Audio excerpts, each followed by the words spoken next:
ലോകത്തിലെ ഏറ്റവും വില കുറഞ്ഞ സ്മാർട്ട് ഫോൺ എന്ന അവകാശവാദവുമായി JioPhone Next എത്തുന്നു.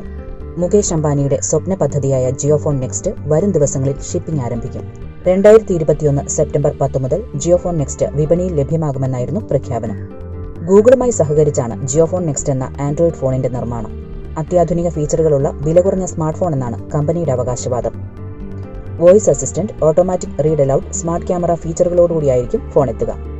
$50 താഴെ, അതായത് ഏകദേശം 4000 രൂപയിൽ താഴെ വില വരുന്ന ഫോണെന്നാണ് റിപ്പോർട്ട്. രാജ്യത്തെ 300 ദശലക്ഷം വരുന്ന 2G ഫീച്ചർ ഫോൺ ഉപയോക്താക്കളെയാണ് റിലയൻസ് ലക്ഷ്യമിടുന്നത്. 300 ദശലക്ഷം ഉപയോക്താക്കൾ 4Gയിലേക്ക് വരുന്നത് ബാങ്കുകൾക്ക് ക്രെഡിറ്റ് റവല്യൂഷനാകുമെന്നാണ് വിലയിരുത്തൽ. ഡിജിറ്റൽ ലോണുകളുടെ വൻ സാധ്യതയിലേക്കായിരിക്കും ഈ അഫോർഡബിൾ സ്മാർട്ട് ഫോൺ വിപ്ലവം വഴിതെളിക്കുക. പ്രമുഖ ബാങ്കുകളെക്കാൾ പ്രൈവറ്റ് ഫിൻടെക്കുകൾക്ക് കസ്റ്റമർ ഡാറ്റ ഉപയോഗിച്ച് ലോൺ നൽകാനുള്ള സാധ്യതയാണിത്. ഫേസ്ബുക്കും ഗൂഗിളുമെല്ലാം ഇന്ത്യയിലെ ലോൺ വിപണിയിലേക്ക് ശ്രദ്ധ കേന്ദ്രീകരിച്ചിരിക്കുകയാണ്. റിയൽ ടൈം ഡാറ്റയിൽ ടെക് പ്ലാറ്റ്ഫോമുകൾക്ക് ഭീഷണി ഉയർത്താൻ ബാങ്കുകൾക്ക് കഴിയില്ലെന്നതാണ് വാസ്തവം.